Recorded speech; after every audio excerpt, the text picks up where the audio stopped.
আজকে এই ঢ্যাঁড়স আর মাছের ডিমের এই রেসিপিটা আমি কিন্তু মোটেও দেখাতে চাইছিলাম না। ভাবলাম যে কীরকম না হবে। তারপর মামুনি বলল যে আগে খেয়েই দেখ, তারপর তুই ভিডিও বানাস। তারপর খেলাম, দেখলাম সত্যিই অসাধারণ হয়েছে।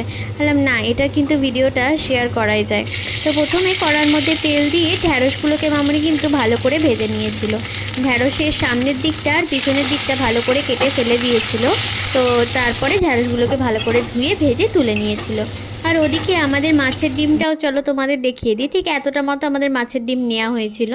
এটাও কিন্তু তেলের মধ্যে কিন্তু দিয়ে এপিট ওপিট করে ভালো করে ভেজে নিয়েছিল। আর অবশ্যই চাপা দিয়ে ভেজেছিল, কারণ এটা কিন্তু খুবই ছেটকায় তেলের মধ্যে দিলেই।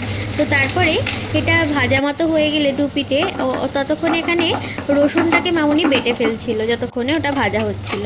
তো তারপর মাঝখান থেকে কিন্তু এটাকে পুরো গুঁড়ো গুঁড়ো করে পুরো কিন্তু মিহি করে দিয়েছিল পুরো। তারপর মিহি করে দেওয়ার পরে এটা কিন্তু মিহি করতে হবে, নাহলে কিন্তু খেতে গেলে কিন্তু মানে ভালোই গায়ে লাগবে।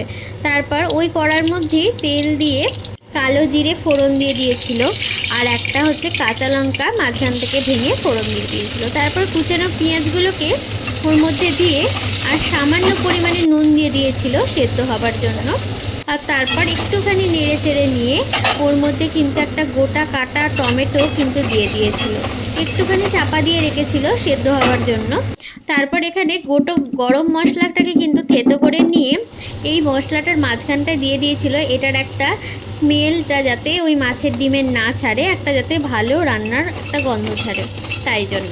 তো তারপর ওটা দেওয়ার পরে এরপর সব মশলাগুলো অ্যাড করছিল। হলুদ গুঁড়ো, ধনে গুঁড়ো, জিরে গুঁড়ো আর কাশ্মীরি লাল লঙ্কার গুঁড়ো আগেই বলেছি আমাদের ইউজ হয়।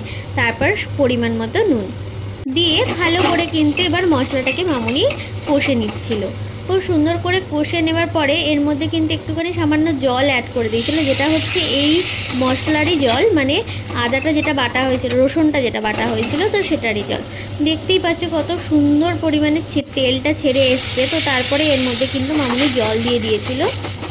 দিয়ে একটুখানি নেড়ে গেলে, একটুখানি ফুটে গেলে তার মধ্যে কিন্তু ওই ভেজে রাখা ঢ্যাঁড়স আর ওই মাছের ডিমটাকে দিয়ে দিয়েছিল।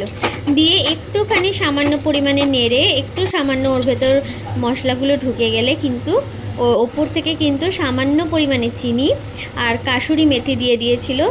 দিয়ে ভালো করে নেড়ে নামিয়ে নিয়েছিল। ব্যাস, তাহলেই কিন্তু এই খুব টেস্টি একটা ঢ্যাঁড়সের রেসিপি কিন্তু তৈরি হয়ে যায়।